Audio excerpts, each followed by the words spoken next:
Donc sans plus attendre, je vais demander pour cette ouverture officielle à Pierre Matonnier, maire d'Aurillac, président de la communauté d'agglomération du bassin d'Aurillac, de bien vouloir prendre place au pupitre. Merci beaucoup.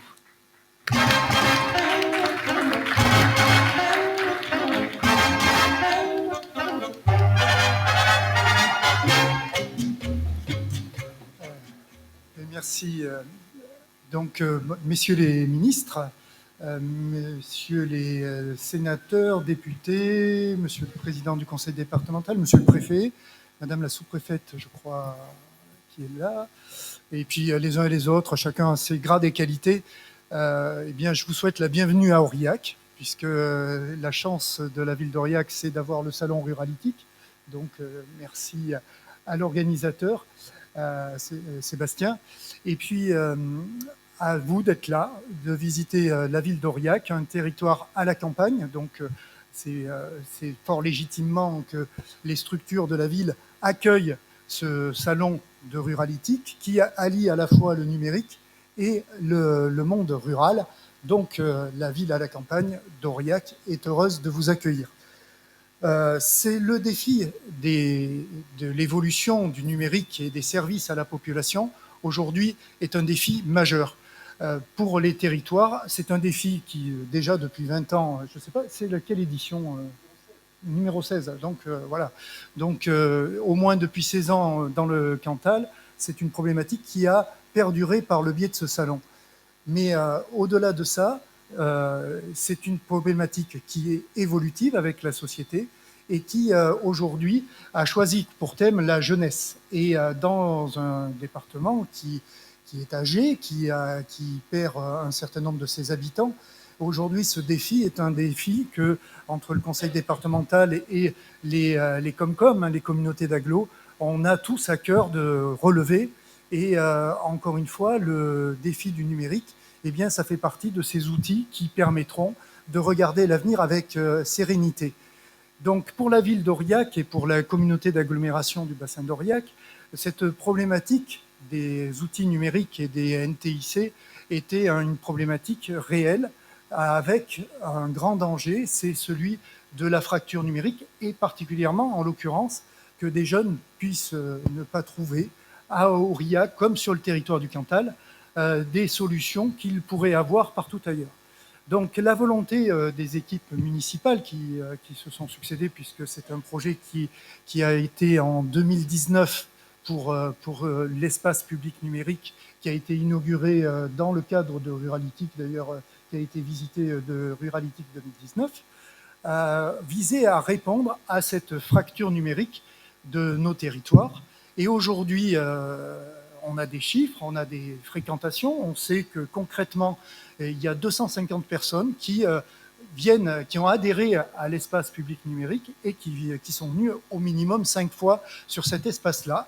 Et l'animation, il y avait un animateur, la région avait largement financé cette opération, y compris en matière de financement de personnel. Il y avait des services civiques qui ont aidé à réaliser les prestations parce que c'est un accompagnement ponctuel et individuel à chaque personne qui vient dans l'espace numérique. Et aujourd'hui, eh bien, on est à un tournant. Nous avons pris la volonté de ne plus avoir des jeunes qui éduquent les jeunes, mais un conseiller numérique qui a 31 ans, donc qui est quand même pas très éloigné des jeunes, et qui va permettre, avec la responsable de site, d'avoir des formations directement opérationnelles sur le territoire. Et dans les grands projets qu'il va y avoir, il y a les 10 heures du numérique d'Aurillac qui vont être ouverts à tous les jeunes, qui vont pouvoir évidemment se former par des MOOC, ou enfin des tutoriels sur l'espace numérique s'ils ont des lacunes, et puis un atelier 3D, bref, tout ce qui peut exister. Ça, c'était pour la partie numérique. Et puis, il y a l'IUT. Alors, vous avez vu l'enseignement à distance, qui est aussi un enjeu de territoire. Sur Aurillac, il y a entre 1600 et 2000 étudiants supérieurs. Donc, pour une ville de 28 000 habitants, c'est une ville universitaire. Et nous avons différentes formations supérieures qui sont dans ce cadre-là. Il y a un troisième cycle cybersécurité qui est directement impacté et lié au numérique.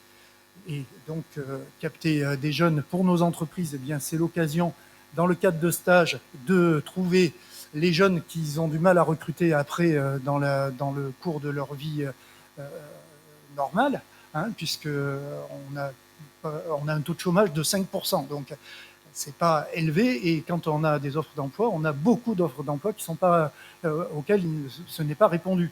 Donc, cette formation et ces stages qui peuvent être faits par l'IUT, mais aussi par la CCI, hein, qui a fait aussi des formations dans cette matière-là, eh bien, c'est un moyen de capter des jeunes sur notre territoire par le biais de stages pour nos entreprises. Et puis, il y a donc, comme vous l'avez vu, l'enseignement à distance, tutoré, hein, donc avec des accompagnants pour que les personnes qui ne sont pas livrées à elles-mêmes. Et c'est la réflexion que je me faisais par rapport aux enjeux du numérique, c'est de savoir comment on accompagne. On a vécu le Covid avec des écrans, et franchement, les vidéos, c'était bien, mais quand même, c'est bien d'avoir du public et de pouvoir échanger avec les uns et les autres. Et l'outil numérique permet pas, enfin en tout cas, ne permet pas des échanges et des formations longues. Donc, d'avoir un accompagnement et des outils disponibles, mais encadrés par des professionnels, que ce soit à l'EPN ou à l'IUT, ou en tout cas dans toutes les formations qui utilisent le numérique, eh bien, c'est important, parce qu'on s'aperçoit que ce qui lie les hommes, certes, le numérique, c'est un moyen, mais il y a aussi les relations humaines et l'accompagnement. Donc, le sujet de l'EPN, comme l'IUT, comme les formations en présentiel, eh bien, aujourd'hui sont à l'honneur, tout en utilisant les outils numériques. Donc, sujet important, mais qui nécessite à conserver une relation humaine forte.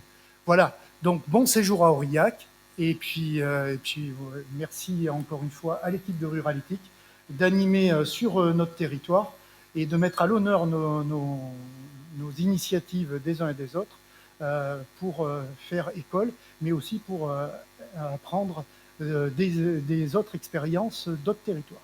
Merci. Merci à vous, monsieur le maire. Bravo.